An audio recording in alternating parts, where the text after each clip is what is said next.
বিসমিল্লাহির রহমানির রহিম। জাতীয় বিশ্ববিদ্যালয়ের অনলাইন ক্লাসে তোমাদেরকে স্বাগতম। এই করোনাকালীন সময়ে শিক্ষা কার্যক্রম গতিশীল রাখার উদ্যোগে জাতীয় বিশ্ববিদ্যালয় এই অনলাইন ক্লাসের ব্যবস্থা করেছে। সেজন্য জাতীয় বিশ্ববিদ্যালয়কে আমাদের তরফ থেকে আন্তরিক মোবারকবাদ। আমার পরিচয়, আমি সুস্মিতা ইয়াসমিন, সহকারী অধ্যাপক, উদ্ভিদ বিজ্ঞান বিভাগ, সরকারি বিএম কলেজ, বরিশাল। আমি তোমাদের সাথে অনার্স তৃতীয় বর্ষের প্লান্ট বায়োকেমিস্ট্রি নিয়ে আলোচনা করব। তো এই ক্লাসটা জাতীয় বিশ্ববিদ্যালয়ের মাধ্যমে সারা বাংলাদেশে এই জাতীয় বিশ্ববিদ্যালয়ের অধিভুক্ত যে কলেজগুলো আছে সেই কলেজগুলোতে একজোড়ে সম্প্রচার করা হবে। তো এই প্লান্ট বায়োকেমিস্ট্রির যে সিলেবাসটা আছে, এই সিলেবাসের মোট 12টি টপিক আছে।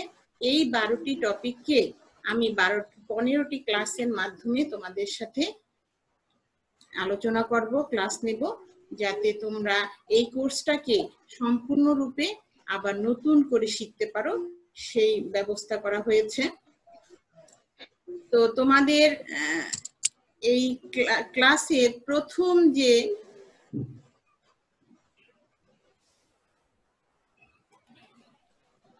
টপিকটা আছে সেটা হলো ভূমিকা বা ইন্ট্রোডাকশন।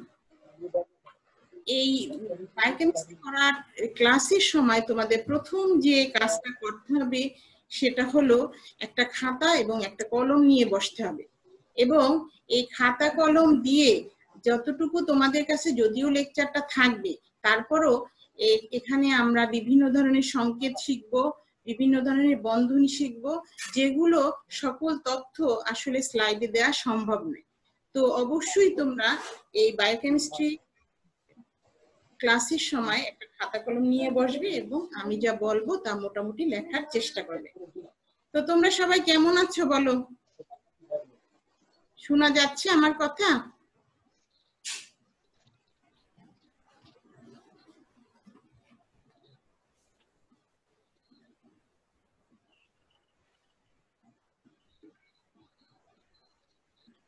পাবেল, শুনতে পাচ্ছ?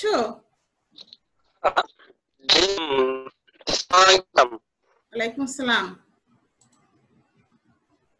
ম্যাম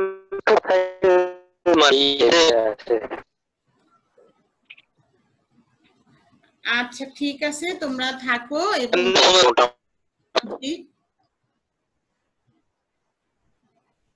আচ্ছা, কোনো সমস্যা হলে আমাকে ইনফর্ম করবা, আর মিউট করে শুনতে থাকো। ক্লাসের মধ্যে আমাদের ক্লাস সংক্রান্ত যে আলোচনা আছে তার মধ্যে যদি কোনো কোশ্চেন থাকে তাহলে সেই কোশ্চেনটা মিউট অন করে আমাকে করবা।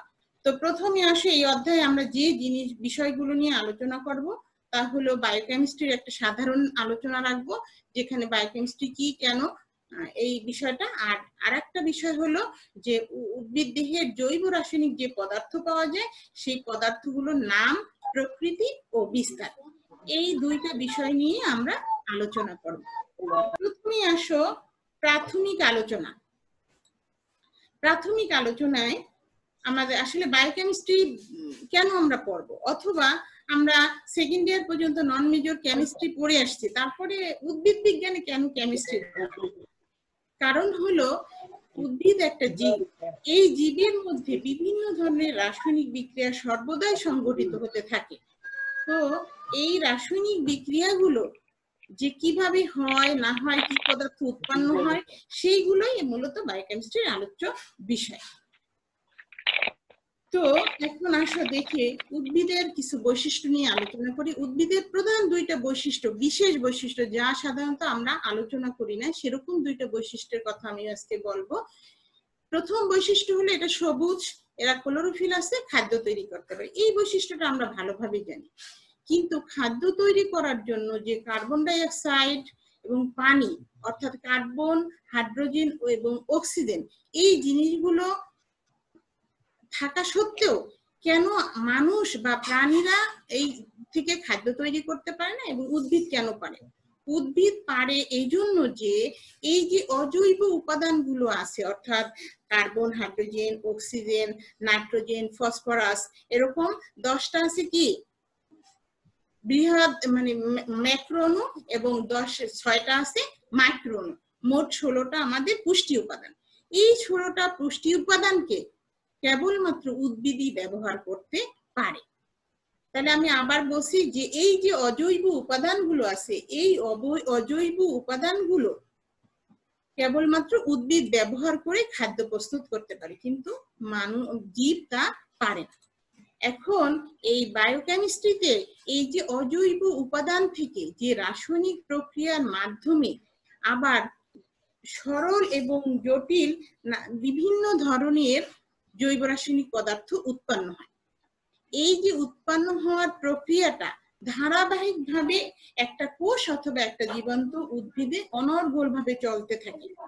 তাতে দুই ধরনের যৌগ উৎপন্ন হয়, একটা হলো সরল হতে পারে অথবা জটিল জৈব রাসায়নিক পদার্থ উৎপন্ন হতে পারে।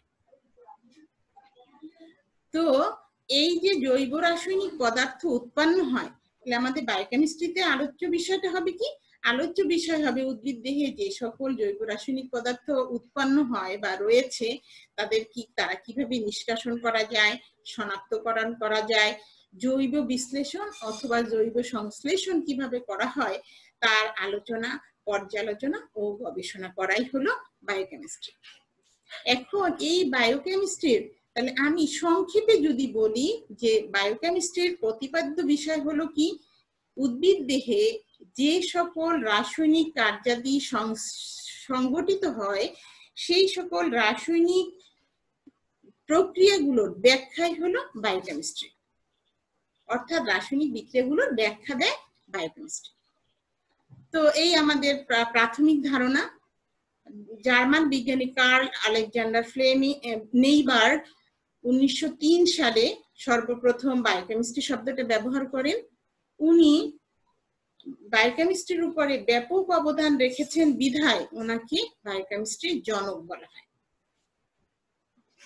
তারপরে আমাদের প্রাথমিক ধারণায় আর একটা বিষয় একটু ভালোভাবে বুঝতে হবে, যেহেতু আমাদের পরবর্তী ক্লাসগুলোতেও এই শব্দটা আমরা ব্যবহার করব, বিপাক বা মেটাবলিজম। এই বিপাক বা মেটাবলিজম এটাকে আমরা যদি না বুঝি, তখন পরবর্তীতে যখন আমি বিপাক শব্দটা ব্যবহার করব তখন কিন্তু তোমরা ভালো বুঝতে পারবে না। সেজন্য বিপাক কি জিনিস বা মেটাবলিজম কাকে বলে? একটি জীবের বা একটি জীবন্ত কোষের মধ্যে এনজাইমের সাহায্যে যত ধরনের রাসায়নিক বিক্রিয়া সংঘটিত হয়, এই সকল ধরনের রাসায়নিক বিক্রিয়াকে বিপাক বলে। তাহলে বিপাক কি? প্রথমেই হতে হবে কি একটা জীবন্ত কোষ অথবা জীব, তার মধ্যে রাসায়নিক বিক্রিয়া হতে হলে অবশ্যই এনজাইম দ্বারা হতে হবে। এনজাইম ছাড়া যদি কোনো রাসায়নিক বিক্রিয়া হয় সেটা কিন্তু বিপাক হবে না। তাইলে অর্থাৎ একটা উদ্ভিদে যত ধরনের রাসায়নিক বিক্রিয়া হোক না কেন, সকল রাসায়নিক বিক্রিয়াগুলোই হলো বিপাক। আর রাসায়নিক বিক্রিয়ার ফলে যে বস্তুগুলো উৎপন্ন হয় তাদেরকে বলা হয় বিপাকীয় বস্তু বা মেটাবোলাইটস। মেটাবলিজম বা বিপাক দুই ধরনের, একটা হলো উপচিতি আর একটা হলো অপচিতি। উপচিতি হলো কি? যে প্রক্রিয়ার মাধ্যমে একটা জীব পরিবেশের অথবা জীবদেহের অভ্যন্তরীণ শক্তি ব্যবহার করে কোষীয় বস্তু তৈরি করে বা উৎপন্ন করে, তাকে বলা হয় উপচিতি। যেমন আমরা জানি সালোক সংশ্লেষণ একটা উপচিতিমূলক বিক্রিয়া। কারণ কি? এখানে কার্বন ডাইঅক্সাইড পানি মিলে একটা বৃহৎ অণু উৎপন্ন হয়। ঠিক আছে? কি উৎপন্ন হয়? গ্লুকোজ উৎপন্ন হয়। তো এইটা হলো উপচিতিমূলক বিক্রিয়া বা সালোক সংশ্লেষণ হলো উপচিতিমূলক বিক্রিয়া। আর অপচিতি কি জিনিস? অপচিতি হলো সেই সকল বিক্রিয়া যেখানে এই যে উপচিতিমূলক বিক্রিয়ায় যে বস্তুটা উৎপন্ন হয়, অর্থাৎ বৃহৎ অণু হতে পারে অথবা ক্ষুদ্র অণু হতে পারে, সরল অণু হতে পারে অথবা জটিল অণু হতে পারে, যে অণুটাই উৎপন্ন হবে সেই অণুটা ভেঙে আবার ক্ষুদ্র ক্ষুদ্র অণুতে পরিণত হবে এবং শক্তি উৎপন্ন হবে, সেটা হলো অপচিতি। তাহলে আমরা দুইটা কথা এখান থেকে সিদ্ধান্তে আসতে পারি। একটা হলো উপচিতিতে কি হবে, শক্তি উৎপন্ন হবে, আর অপচিতিতে শক্তি উপচিতিতে শক্তি ব্যবহৃত হবে আর অপচিতিতে শক্তি উৎপন্ন হবে। আর উপচিতিতে কোষীয় বস্তু উৎপন্ন হবে, ওখানে কোষীয় বস্তুটাই আবার ভেঙে সরল বস্তুতে পরিণত হবে। উপচিতিতে অক্সিজেনের প্রয়োজন হয় না, কিন্তু অপচিতিতে অক্সিজেনের প্রয়োজন হয়। অক্সিজেনের উপস্থিতিতে বস্তুটা ভেঙে ছোট ছোট বস্তুতে পরিণত হয়। এই ছিল তোমাদের সাথে আমার প্রাথমিক ধারণা। আশা করছি তোমরা বুঝতে পেরেছো।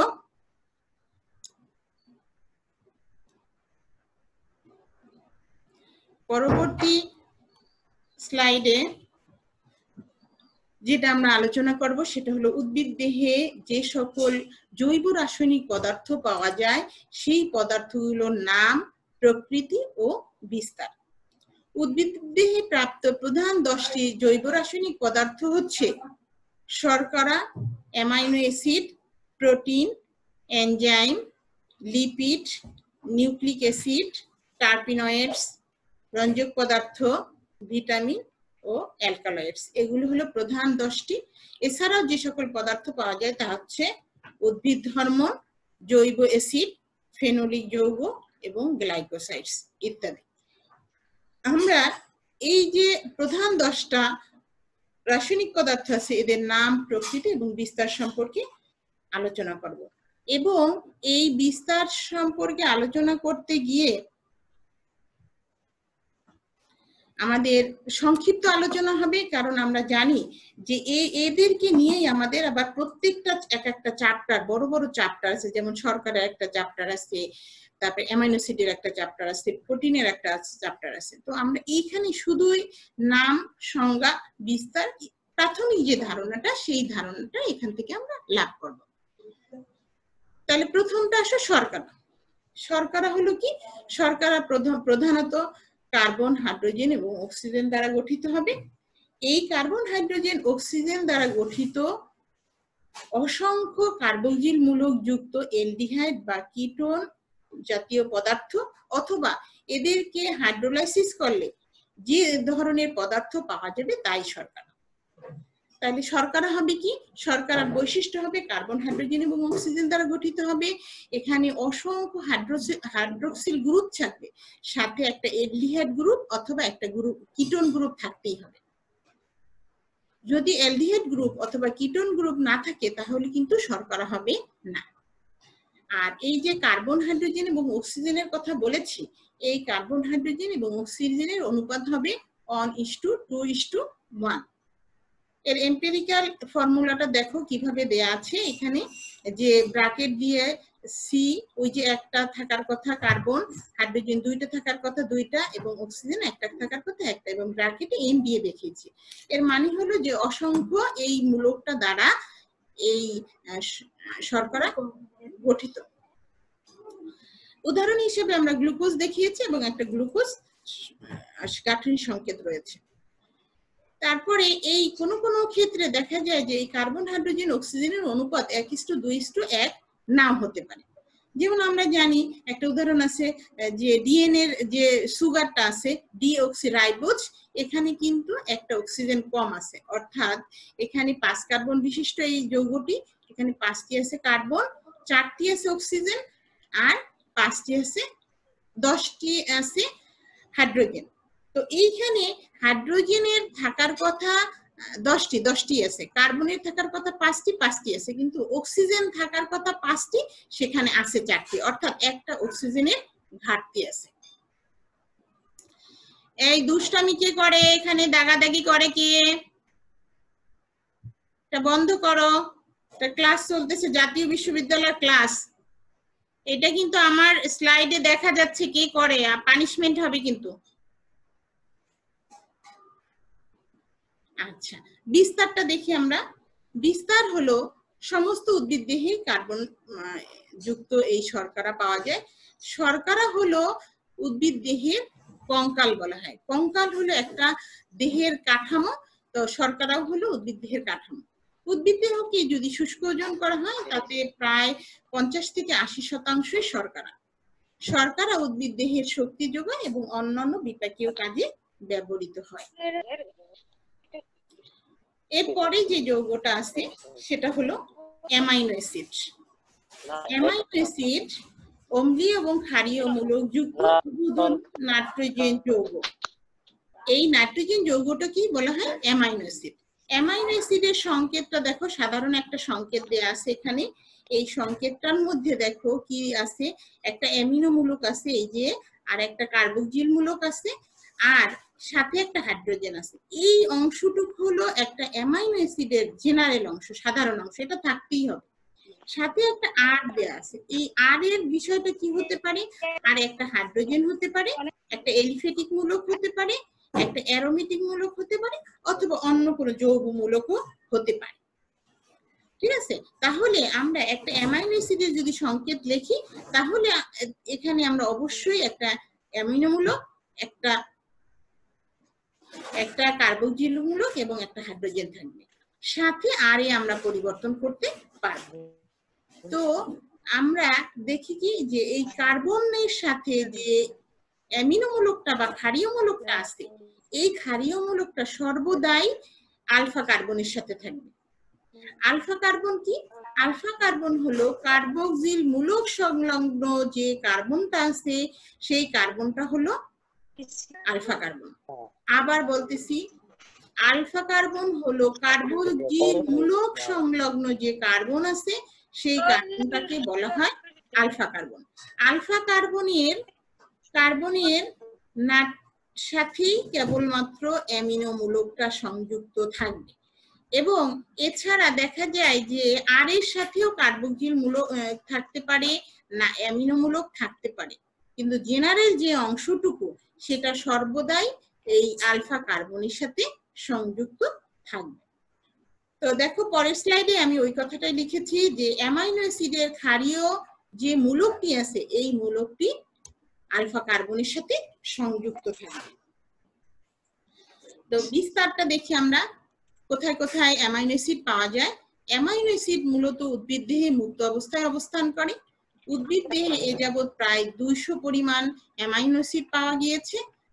এই 200 অ্যামাইনো অ্যাসিডের মধ্যে প্রধান 20টি অ্যামাইনো অ্যাসিড আছে যারা না প্রোটিন তৈরিতে সহায়তা করে এবং অ্যামাইনো অ্যাসিড নানা বিপাকীয় ক্রিয়ায় অংশগ্রহণ করে। তো পরবর্তী যে প্রাপ্ত উদ্ভিদ বৈশিষ্ট্যটা আছে সেটা হলো প্রোটিন। প্রোটিন হলো অ্যামাইনো অ্যাসিডের পলিমার। অ্যামাইনো অ্যাসিডের পলিমার, এটি পলিমার কি? পলিমার হলো যে ছোট ছোট একই ধরনের যৌগ পরস্পরের সাথে যুক্ত হয়ে বৃহৎ একটা অণু তৈরি করে, তাকে বলা হয় পলিমার। তাহলে প্রোটিন হলো অ্যামাইনো অ্যাসিডের পলিমার। প্রোটিনকে আদ্র বিশ্লেষণ করলে অসংখ্য অ্যামাইনো অ্যাসিড পাওয়া যাবে। তো অ্যামাইনো অ্যাসিড হলো পলিপেপটাইড বন্ধনী দ্বারা যুক্ত হয়ে লম্বা পলিপেপটাইড চেইনই হলো প্রোটিন। তাইলে অ্যামাইনো অ্যাসিড পেপটাইড বন্ধনীর মাধ্যমে পরস্পরের সাথে যুক্ত হবে। এটা একটা বন্ধনী, এই বন্ধনীর মাধ্যমে যুক্ত হয়ে প্রোটিন তৈরি করবে। সাধারণত 20 রকম অ্যামাইনো অ্যাসিড আছে যারা প্রোটিন অণু গঠনে অংশগ্রহণ করে। প্রোটিন দুই ধরনের হতে পারে, একটা সরল প্রোটিন আর একটা হলো যৌগিক প্রোটিন। সরল প্রোটিনটা কি? সরল প্রোটিন হলো যে প্রোটিনকে আদ্র বিশ্লেষণ করলে কেবলমাত্র অ্যামাইনো অ্যাসিড পাওয়া যাবে, তাদেরকে বলা হয় সরল প্রোটিন। উদাহরণ অ্যালবুমিন আছে, গ্লোবিউলিন আছে, এগুলো হলো সরল প্রোটিন। আর যৌগিক প্রোটিন কি? যৌগিক প্রোটিন হলো যে প্রোটিনকে আদ্র বিশ্লেষণ করলে অ্যামাইনো অ্যাসিডের সাথে আরো কোনো যৌগ পাওয়া যায়, তাদেরকে বলা হয় যৌগিক প্রোটিন। অর্থাৎ অ্যামাইনো অ্যাসিড ছাড়াও আরো কিছু পাওয়া যায়। তো কি পাওয়া যায়? দেখা যায় যদি লিপোপ্রোটিন বলি, তাহলে প্রোটিনের সাথে লিপিড থাকলে লিপোপ্রোটিন বলে। গ্লাইকোপ্রোটিন, গ্লুকোজ থাকলে বা কার্বোহাইড্রেট থাকলে তাকে বলা হয় গ্লাইকোপ্রোটিন। অর্থাৎ প্রোটিনের সাথে লিপিড থাকতে পারে, থাকতে পারে, তাহলে যে যৌগগুলো উৎপন্ন হবে সেটা হলো জটিল প্রোটিন। প্রোটিনের বিস্তার কোথায় দেখা যায়? প্রোটিনের বিস্তার আছে উদ্ভিদ দেহের প্রোটোপ্লাজম, কোষ ঝিল্লি এবং কোষের অন্যান্য অংশের প্রোটিন থাকে। আবার এই যে কোষের ক্ষুদ্রাঙ্গগুলো আছে, ক্ষুদ্রাঙ্গগুলোর কোষ ঝিল্লি আছে, অর্থাৎ একটা পর্দা আছে, এই পর্দারও একটা প্রধান উপাদান হলো প্রোটিন। প্রোটিন এনজাইম, অ্যান্টিবডি এবং গাঠনিক উপাদান হিসেবে জীবদেহে অবস্থান করে। আবার কোন কোন ফলে, তারপর বীজে, উদ্ভিদ দেহের অন্যান্য অংশেও প্রোটিন সঞ্চিত অবস্থায় থাকতে পারে। এ পর্যন্ত সবাই বুঝেছো?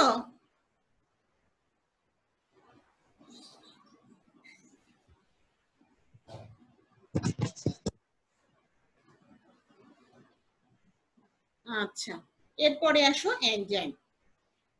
এনজাইম হলো জীব দেহ কোষে সংশ্লেষিত এক ধরনের প্রোটিন জাতীয় পদার্থ, যা দৈহিক তাপে জৈব রাসায়নিক বিক্রিয়ার হারকে ত্বরান্বিত করে এবং বিক্রিয়া শেষে গুণী ও ওজনে অপরিবর্তিত থাকে। তাহলে এই এনজাইমের কিন্তু অনেকগুলো বৈশিষ্ট্যের কথা বলেছি। একটা হলো এটা প্রোটিন জাতীয় পদার্থ, তাহলে এটা কি অ্যামাইনো অ্যাসিড দ্বারা গঠিত। আবার অ্যামাইনো অ্যাসিড দিয়ে যদি গঠিত হয় তাহলে এটা অম্ল এবং ক্ষারীয়, দুই ধরনের মূলকই এর মধ্যে রয়েছে। তাইলে এনজাইমও উভধর্মী। এনজাইম উভধর্মী, এনজাইম প্রোটিন দ্বারা গঠিত, এনজাইম আবার কি অ্যামাইনো অ্যাসিড দ্বারা গঠিত। তাহলে যে প্রোটিনগুলো অনুঘটকের কাজ করে তারাই হলো এনজাইম। আর এরা কি করবে? এই প্রোটিন জাতীয় পদার্থটি উদ্ভিদের যে দৈহিক তাপমাত্রা আছে সেই তাপমাত্রায় যে রাসায়নিক বিক্রিয়াগুলো সংগঠিত হয় তার হারকে হ্রাস, বৃদ্ধি বা ত্বরান্বিত করে এবং বিক্রিয়া শেষে এনজাইম তার গুণে এবং ওজনে, অর্থাৎ যে মানের ছিল, যে পরিমাণের ছিল, সব অপরিবর্তিত থাকবে, সেটাই হলো এনজাইম। উদাহরণ হিসেবে সুক্রেজ, অ্যামাইলেজ ইত্যাদি আছে যেগুলো এনজাইম। বিস্তার। বিস্তার হলো এনজাইম কোষের অথবা জীবদেহের সর্বত্রই এনজাইম পাওয়া যায়। কারণ কি? কারণ হলো একটা জীবন্ত কোষে অথবা উদ্ভিদ দেহে অনর্গল অসংখ্য রাসায়নিক বিক্রিয়া ধারাবাহিকভাবে চলতে থাকে। প্রতিটি রাসায়নিক বিক্রিয়ার জন্য একটা নির্দিষ্ট পরিমাণ এনজাইমের দরকার হয়। তো যেহেতু প্রতিটি কোষেই রাসায়নিক বিক্রিয়া হয়, সুতরাং সেখানে প্রতিটি কোষেই এনজাইম রয়েছে। এছাড়াও কোষের সাইটোপ্লাজমে, নিউক্লিয়াস এবং যে ক্ষুদ্রাঙ্গগুলো আছে কোষের মধ্যে, এখানেও এনজাইম অবস্থান করে। তো এনজাইম কিন্তু একটা নির্দিষ্ট বিক্রিয়াকে নিয়ন্ত্রণ করবে এবং সাবস্ট্রেট থেকে নির্দিষ্ট উৎপাদও তৈরি করবে। এই হলো এনজাইম। তারপরে এসো লিপিড। লিপিড হলো প্রধানত স্নেহ জাতীয় পদার্থ যা ফ্যাটি অ্যাসিড ও অ্যালকোহলের এস্টার। লিপিড শব্দটা শুনলেই আমরা তেল, চর্বি, মোম এইসবের কথা আমাদের মাথায় আসে, অর্থাৎ এরা স্নেহ জাতীয় পদার্থ। তারপরে বলছে কি এরা ফ্যাটি অ্যাসিড বা অ্যালকোহলের এস্টার। ফ্যাটি অ্যাসিড কি? ফ্যাটি অ্যাসিড এক ধরনের জৈব অ্যাসিড। এই যে জৈব অ্যাসিডে কেবলমাত্র একটি কার্বক্সিল মূলক থাকে তাদেরকে বলা হয় ফ্যাটি অ্যাসিড। সংজ্ঞাটা তোমরা লিখে নাও। কি বলছি? বলছি যে যে জৈব অ্যাসিডে কেবলমাত্র একটি কার্বক্সিল মূলক থাকে সেরকম ফ্যাটি অ্যাসিড, জৈব অ্যাসিডকে ফ্যাটি অ্যাসিড বলে। এই ফ্যাটি অ্যাসিড এবং অ্যালকোহলের এস্টার, অর্থাৎ এরা পরস্পর যুক্ত হয়ে লিপিড উৎপন্ন হয়। এই লিপিড পানিতে অদ্রবণীয়। তেল, চর্বি এগুলো কি পানিতে দ্রবীভূত হয় বলো? এগুলো তো পানিতে ভেসে থাকে। তারপর মোম পানিতে দ্রবীভূত হয় না, কিন্তু যদি আমরা জৈব দ্রাবকে দেই তাহলে দ্রবীভূত হবে। জৈব দ্রাবক কি কি আছে বলো তো, মনে আছে তোমাদের? এক হলো ক্লোরোফর্ম আছে, বেনজিন আছে, এসিটোন আছে, বিভিন্ন ধরনের ইথার আছে, অ্যালকোহল আছে, যেগুলো জৈব দ্রাবক। এই জৈব দ্রাবকে কিন্তু লিপিড দ্রবীভূত হয়। উদাহরণ হিসেবে তেল, চর্বি, মোম ইত্যাদি, এগুলো হলো লিপিড। বিস্তার। বিস্তার দেখি আমরা কোথায় পাওয়া যায় লিপিড, কোথায় পাওয়া যায়? তেল জাতীয় পদার্থ বীজে পাওয়া যায়। এই যে আমরা বাদাম খাই, তারপরে সিমের বিচিতে পাওয়া যায়, তারপরে এই মিষ্টি কুমড়ার বিচি, এগুলো কি বলে বা খেলে কি তেলে লাগে, এটা হলো এই বীজে লিপিড, প্রচুর পরিমাণে লিপিড থাকে। তারপর উদ্ভিদ দেহের যে বাহ্যিক আবরণ আছে, অর্থাৎ বায়বীয় যে অংশগুলো, কাণ্ড, পাতা, ফুল, ফল, এই যে বাহ্যিক আবরণ আছে, এই আবরণের বাইরের দিকে একটা প্রলেপ থাকে, কিউটিকলের প্রলেপ, এই কিউটিকলটাও লিপিড। আর তৈলবীজ যেমন সরিষা, তারপরে বাদাম, তারপরে সয়াবিন, এগুলোতেও প্রচুর পরিমাণে লিপিড পাওয়া যায়। এই লিপিড থেকে আমরা তৈল হিসেবে ব্যবহার করি। তাছাড়া কিছু ফলেও লিপিড পাওয়া যায়, যেমন জলপাইয়ের মধ্যে যে অলিভ অয়েল আমরা যেটা বলি, জলপাইয়ের তেল, এটা জলপাই ফল থেকে বের হয়, এই ফলেও লিপিড রয়েছে। পরবর্তীতে আসো নিউক্লিক অ্যাসিড। নিউক্লিক অ্যাসিড হলো নাইট্রোজেন বেস যুক্ত নিউক্লিওটাইডের পলিমার। অর্থাৎ আমরা জানি নাইট্রোজেন বেস আছে, অ্যাডেনিন, গুয়ানিন, সাইটোসিন, থাইমিন, এই যে নাইট্রোজেন বেস আছে, এই বেস যুক্ত নিউক্লিওটাইডের পলিমারই হলো নিউক্লিক অ্যাসিড। নিউক্লিক অ্যাসিড দুই প্রকার, একটা হলো ডিএনএ এবং আরএনএ। দেখো, নিউক্লিক অ্যাসিডও উদ্ভিদ দেহের একটা খুবই গুরুত্বপূর্ণ জৈব রাসায়নিক পদার্থ, যেটা ছাড়া একটা উদ্ভিদ দেহেও কে কল্পনা করা অসম্ভব।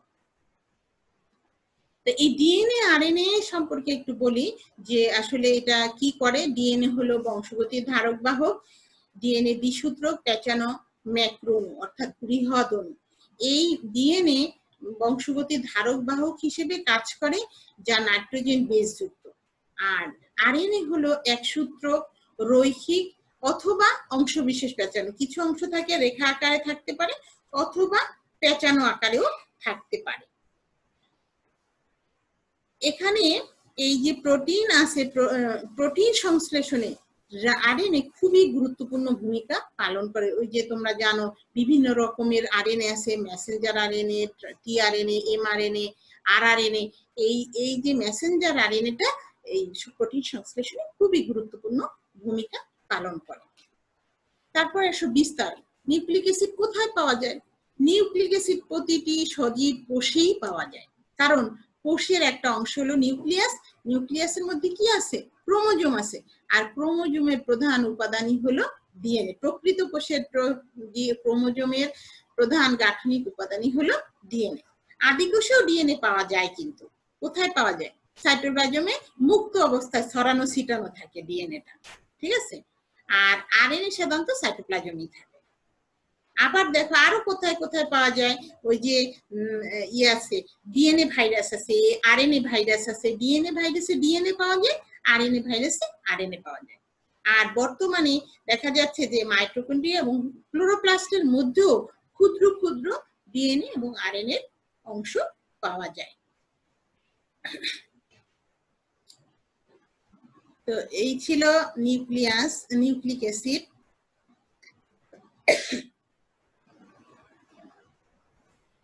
পরের জৈব রাসায়নিক পদার্থটি হচ্ছে টার্পিনয়েড। টার্পিনয়েড একটি গৌণ বিপাকীয় বস্তু। টার্পিনয়েড হলো 2 বা ততোধিক 5 কার্বন বিশিষ্ট আইসোপ্রিন এককের সমন্বয়ে গঠিত যৌগ। এরা সাধারণত হাইড্রোকার্বন। প্রথম দেখো আমরা আইসোপ্রিন এককটা নিয়ে একটু কথা বলি। এখানে একটা আইসোপ্রিন একক দেখানো হয়েছে তোমাদের। এখানে দেখো 1, 2, 3, 4, 5, এই 5 কার্বন বিশিষ্ট একটা কার্বন আছে, এবং এখানে 2টা হাইড্রোজেন আছে, এখানে একটা, এখানে 2টা, এখানে 3টা। এই মোট 8টা হাইড্রোজেন এবং 5টা কার্বন যুক্ত অসম্পৃক্ত একটা যৌগ, যেটাকে বলা হয় আইসোপ্রিন। এই আইসোপ্রিনের 2 বা ততোধিক আইসোপ্রিন পরস্পর যুক্ত হয়ে টার্পিনয়েড উৎপন্ন হবে। তো এখানে আমি আইসোপ্রিনের একক সংকেত দিয়ে দিয়েছি, আবার টার্পিনয়েডের আণবিক সাধারণ যে আণবিক সংকেতটা, সেই আণবিক সংকেতটাও আমি তোমাদের দেখানোর জন্য দিয়ে দিয়েছি। তো এইটা তোমরা আইসোপ্রিনের এককের সংকেতটা ভালো করে শিখবা। এটা আমরা বিস্তারিত আবার টার্পিনয়েড যখন পড়াবো তখনও আমরা শিখবো যে কিভাবে দুইটা কার্বন দ্বিবন্ধন থাকবে এবং আর বাকিগুলো হলো একক বন্ধন। আর বিস্তার কোথায় পাওয়া যায়? বিস্তার হলো এরা উদ্ভিদের সাইটোপ্লাজমে থাকে, মূলত সাইটোপ্লাজমে দানাদার পদার্থ হিসেবে থাকে। এছাড়া ফুল, ফল, ফুলের পাপড়ি এবং পাতায়ও টার্পিনয়েড থাকে। যেমন ধরো গোলাপের তেল তৈরি করা হয় গোলাপ ফুলের পাপড়ি থেকে, ইউক্যালিপটাসের পাতা থেকে, বাকল থেকে ইউক্যালিপটাসের তেল তৈরি করা হয়। তারপরে আছে ক্যারোটিন, জ্যান্থোফিল, এই দুইটা কিন্তু রঞ্জক পদার্থ, কিন্তু তারপরেও তারা টার্পিনয়েড। এরা কিন্তু ফুলের বর্ণ নির্ধারণ করে, ক্যারোটিন এবং জ্যান্থোফিল। তাইলে উদ্ভিদের সাইটোপ্লাজমেও টার্পিনয়েড পাওয়া যায়। এছাড়া ফুল, ফল, তারপরে ফুলের পাপড়ি অথবা ফল, এই ফলের মধ্যে যেমন ধরো কোলেস্টেরল পাওয়া যায় খেজুরে, তারপর সয়াবিনে, এগুলো কিন্তু এক একটা টার্পিনয়েড। আবার লোহিত শৈবালেও কিছু কিছু টার্পিনয়েড থাকে। তো এই হলো টার্পিনয়েডের বিস্তার। তারপরে আসো রঞ্জক পদার্থ। উদ্ভিদ দেহের বর্ণ সৃষ্টিকারী পদার্থ কি? রঞ্জক পদার্থ বলে। উদ্ভিদ দেহ কি বর্ণের? মূলত সবুজ বর্ণের, কিন্তু অন্যান্য বর্ণও কিন্তু হতে পারে। যেমন আমরা জানি বাদামি শৈবাল আছে, লোহিত শৈবাল আছে, তারপরে বিভিন্ন প্রকার যে শৈবাল আছে সেখানে কিন্তু অন্যান্য রঞ্জক পদার্থ দেখা যায়। তাই উদ্ভিদ দেহ যেহেতু সবুজ বর্ণের, সুতরাং প্রধান রঞ্জক পদার্থই হলো ক্লোরোফিল। এই ক্লোরোফিল আবার 5 প্রকার হতে পারে, যেমন chlorophyll A, B, C, D ও ই, এই 5 ধরনের ক্লোরোফিল রয়েছে। এর মধ্যে প্রধান হলো ক্লোরোফিল এ। আর এছাড়া ওই যে ক্যারোটিন এবং জ্যান্থোফিলের কথা বললাম, এগুলোও কিন্তু রঞ্জক পদার্থ, আবার টার্পিনয়েডও। এই ক্যারোটিন এবং জ্যান্থোফিল এরা উদ্ভিদকে সবুজ বর্ণ বাদে যে অন্য বর্ণগুলো আছে সেই বর্ণগুলোর জন্য দায়ী এরা। এই হলো রঞ্জক পদার্থ সমূহ। রঞ্জক পদার্থ তাহলে কোথায় পাওয়া যায় উদ্ভিদের? অবশ্যই উদ্ভিদের সবুজ অংশ, যেমন কচি কাণ্ড সবুজ হয়, পাতা সবুজ হয়, এই অংশগুলোতে রঞ্জক পদার্থ পাওয়া যায়। এছাড়াও রঞ্জক পদার্থ পাওয়া যায় শৈবালে পাওয়া যায়, তারপরে ক্যারোটিন, জ্যান্থোফিল এগুলো ফুলে, ফলে অথবা অন্যান্য অংশতেও পাওয়া যায়। শৈবালে বিশেষ করে ফাইকোবিলিন্স নামক একটা যে রঞ্জক পদার্থ আছে, এই রঞ্জক পদার্থটা শৈবালে পাওয়া যায়। শৈবাল ক্ষুদ্র একটা উদ্ভিদ, তারপরেও এখানে এই রঞ্জক পদার্থটা পাওয়া যায়। তারপরে আসো ভিটামিন। ভিটামিন হলো এক ধরনের জৈব রাসায়নিক পদার্থ যা অতি অল্প মাত্রায় কোষীয় বিপাকে অনুঘটকের ন্যায় কাজ করে এবং বিপাকীয় ক্রিয়ায় গুরুত্বপূর্ণ ভূমিকা পালন করে। আমরা ভিটামিন সম্পর্কে জানি যে এটা একটা জৈব রাসায়নিক পদার্থ। যখন দরকার হয় তখন অতি অল্প মাত্রায় রাসায়নিক বিপাকীয় যে কাজগুলো আছে সেই কাজগুলোতে অনুঘটকের ন্যায় কাজ করে এবং বিপাকীয় ক্ষেত্রে খুবই গুরুত্বপূর্ণ ভূমিকা পালন করে। বিস্তার কোথায় পাওয়া যায়? উদ্ভিদে প্রয়োজনীয় সব ধরনের ভিটামিন পাওয়া যায়। যেমন এক একটা উদ্ভিদে এক এক ধরনের ভিটামিন পাওয়া যায়। দেখা যায় যে অম্লীয় যে টক স্বাদযুক্ত যে ফলগুলো আছে সেখানে ভিটামিন সি পাওয়া যায়। রঙিন যে শাকসবজি আছে সেখানে ভিটামিন এ পাওয়া যায়। এছাড়া টাটকা যে শাকসবজি এবং ফলমূল আছে এতে প্রচুর পরিমাণে ভিটামিন সঞ্চিত থাকে, যেটা উদ্ভিদ মানব জাতির জন্য সঞ্চয় করে রাখে এবং মানুষ তা ব্যবহার করতে পারে। মানুষ নিজে কোনো ভিটামিন তৈরি করতে পারে না, হয় কৃত্রিমভাবে তৈরি করে খেতে হয় অথবা উদ্ভিদের উপরে এ ব্যাপারে সম্পূর্ণরূপে নির্ভর করতে হয়। তারপরে আছে অ্যালকালয়েড। উদ্ভিদ দেহে নাইট্রোজেন যুক্ত হেটারোসাইক্লিক যৌগই হলো অ্যালকালয়েড, যেমন কুইনাইন, মরফিন ইত্যাদি। তো এর বিস্তার কি? উদ্ভিদ দেহে প্রায় 12,000 রকমের অ্যালকালয়েড পাওয়া যায়। এর মধ্যে দেখা যায় প্যাপাভারেসি, তারপরে রুটেসি, তারপরে ফ্যাবাসি, এই সোলানেসি, এই সকল গোত্রে টার্পিনয়েড গুলো, অ্যালকালয়েড গুলো পাওয়া যায়। তো এ দেখা যায় যে প্যাপাভারেসি গোত্রে প্রায় প্যাপাভার সমনিফরাম থেকে, অর্থাৎ আফিম গাছ থেকে 20 রকমের অ্যালকালয়েড পাওয়া যায় একটা গাছ থেকে। তো তার মধ্যে কি আছে? মরফিন, হিরোইন, তারপর কোডিন, এগুলো হলো প্রধান অ্যালকালয়েড যেগুলো আফিন গাছ থেকে পাওয়া যায়। আর কিছু কিছু প্রাণীদেহে ছত্রাক এবং ব্যাকটেরিয়াতেও অ্যালকালয়েড পাওয়া যায়। এছাড়াও যে পদার্থগুলো পাওয়া যায় তা হলো কোএনজাইম, উদ্ভিদ হরমোন, জৈব অ্যাসিড ইত্যাদি। তো কোএনজাইম হলো এনজাইম রিলেটেড, এনজাইমের সাথে থাকে উদ্ভিদ হরমোন, বিভিন্ন জৈব রাসায়নিক পদার্থ যেটা উদ্ভিদের বৃদ্ধিতে হ্রাস বিশেষ ভূমিকা পালন করে। আর জৈব অ্যাসিড হলো জীবদেহে যত সমস্ত অ্যাসিড পাওয়া যায় সকল অ্যাসিডকেই জৈব অ্যাসিড বলে। এটাও উদ্ভিদের জন্য অত্যন্ত গুরুত্বপূর্ণ একটা রাসায়নিক পদার্থ। তো এই রাসায়নিক পদার্থগুলো যে আলোচনা আমরা করলাম, এই রাসায়নিক পদার্থগুলো উদ্ভিদের বৃদ্ধি এবং বিকাশে গুরুত্বপূর্ণ ভূমিকা পালন করে। আচ্ছা, এই ছিল আজকে তোমাদের সাথে আমার আলোচনা। এখন কারো কোনো প্রশ্ন আছে কিনা বলো।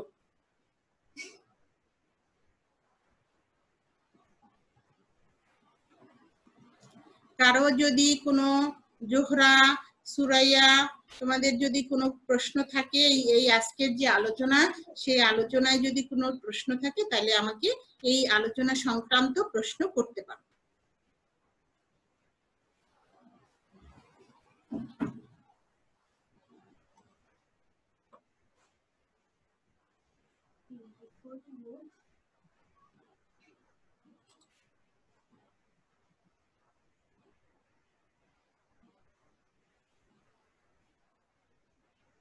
আচ্ছা, তোমাদের তাহলে প্রশ্ন যদি না থাকে আশা করি বুঝতে পেরেছো। আগামীতে যে ক্লাস নিব তোমাদেরকে নোটিশের মাধ্যমে জানিয়ে দেব। তো আজকে এ পর্যন্তই, ধন্যবাদ সবাইকে।